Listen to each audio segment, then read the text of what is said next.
Experimental Home Media.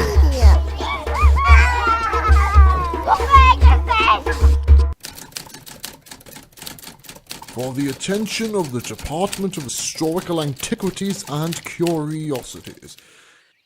Along the abandoned steppe strode a boy, barely the age of 10, with eyes cast downwards with weariness, his brow slick with the perspiration of long-lasting travels. He was dressed most peculiarly for the local climate. He had black trousers, matching white suit shirt, and a quaint little waistcoat. He would have been particularly cute at a wedding, marching up the aisle bearing the rings. However well dressed though he was covered with a liberal layer of dust, and the seams of the material were frayed in more places than not. Additionally, his hair hung down in matted locks, which seemed thick with the dust of the earth. Many matrons along the road had wished to take him in, wash him clean of soot and soil of travelling. To all invitations he offered a decline with a dismissive grunt, his eyes hard and determined. The ladies were often left in a sense of total bemusement, and some with a prickle of dread. The only thing that was consistently told of the boy in ever-shifting folklore was that he called himself Buddha. There were various accounts which promoted different pronunciations of the name, such as Buddha and Pudda, like the pud and puddle. His true name, though, has been lost in time. In some of the villages which spoke a foreign language to the boy, they simply referred to him as the Sooted Child, and they claimed that he brought a great fear with him. The nature of the fear is not uniformly described by any of the tales, but it can be summarized as some combination of dread, nervousness, and standoffishness. Indeed, not all reports claim to have experienced negative emotions when close to him, although all are in agreement that he was a little weird. The novel A Boy from the Steppe by Richard McConaughey describes him as a symbol of empire, meaning that he never existed as a real person, but rather he represented the influence of imperialism, which was beginning to stretch its tentacles over the vast plains into the nations of the south.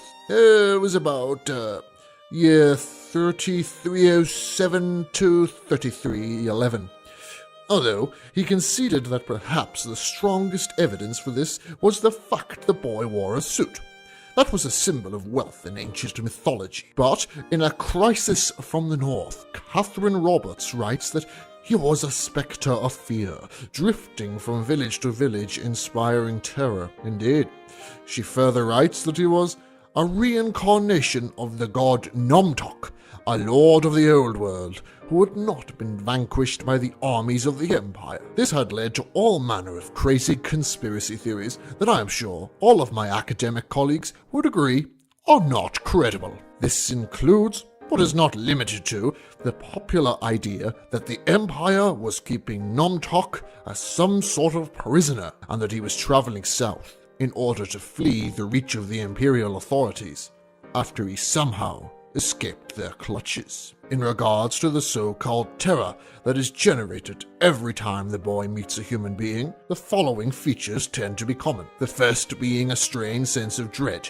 which makes you shake or have an irrational desire to flee, even though the boy is not being explicitly harmful to the person, or indeed even looking at them. Read this extract from a popularly used version of the story. "Aye, children, he would come up the road, dressed in his fine blacks and the dust dropping off him in clumps. Once he had reached the centre of any goodly village, he would proceed straight to the market vendor and request a list of supplies for his continuing journey. It would be then that the vendor would start to quake and sweat, barely being able to keep his words in order as he would fill the boy's supply case. Once the boy was satisfied, he would, for the first time, raise his head from the downcast position and regard the vendor, who would then often panic and abandon his stall. Unperturbed, the boy would leave payment for the goods and go on his way. Upon the vendor's return, the coins, which would be frighteningly shiny and new, would be cast into the waste pits as a cursed anathema. The boy's supposed ability to unnerve those who came in contact with him were reported to not be his only gift. Some stories recount his ability to manipulate the actions of those he desires, with little visible input on his part. However, the only continuously reported action is that the effect takes place as soon as eye contact is made. Consider this account by the Namarabi tribe, who regarded him as some sort of deity.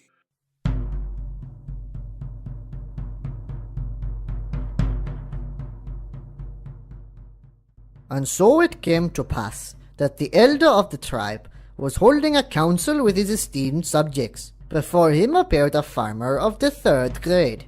And see, great elder, the boy was once again in our midst, by the rise of the last moon. I implore you, great elder, to hear the holy words spoken by him. The great elder at the time permitted his servant to proceed with the holy words, and so the boy regarded me as I was planting sugar cane by the edge of the great steppe. I knew not from whence he came, and I enjoy a full view in all the Lord's directions, but he appeared before me nonetheless.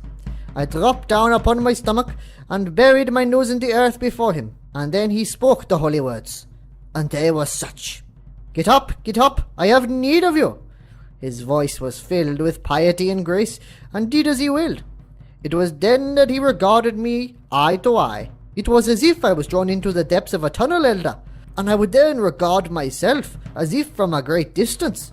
Thus I began to act, not according to my own fruition, but according to the divine will. The elder was stunned, and said to the worker of the fields, And so you are no longer a planter of weeds, but a prophet of the Lord.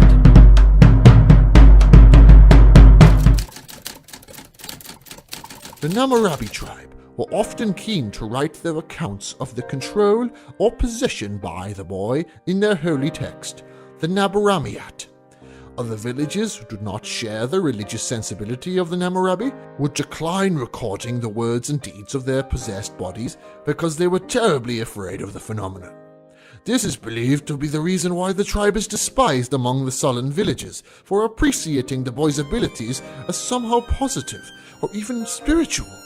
But still, such possessions were not the most notable of the child's gifts. What people feared the most was the spontaneous prediction of future events that the boy would make, often in a fit of frightening convulsions in which his voice would become deeper, like that of a full-grown man. And again, eye contact between he and the subject was uniformly reported.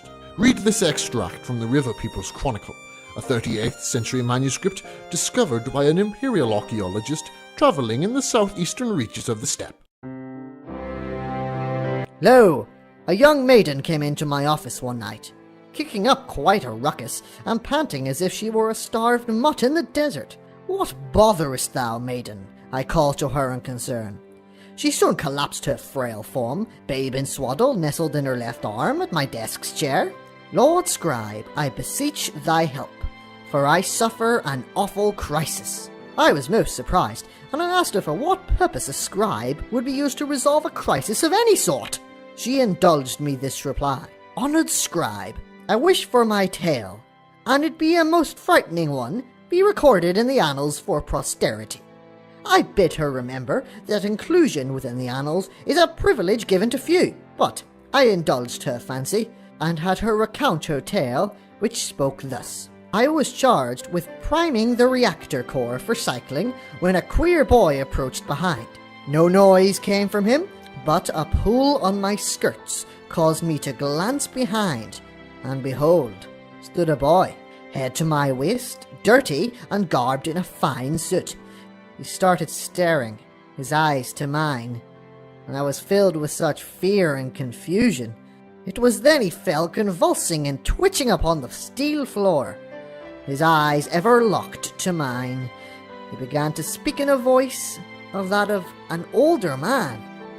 He said, Maiden, heed my words, for I speak only once. The reactor core shall live for 1 century more, before light and sound signal a fatal meltdown. It was then the maiden abandoned my office without another word. Consequently, the reactor core in the river village did indeed melt down 100 years after the date listed on the annal entry.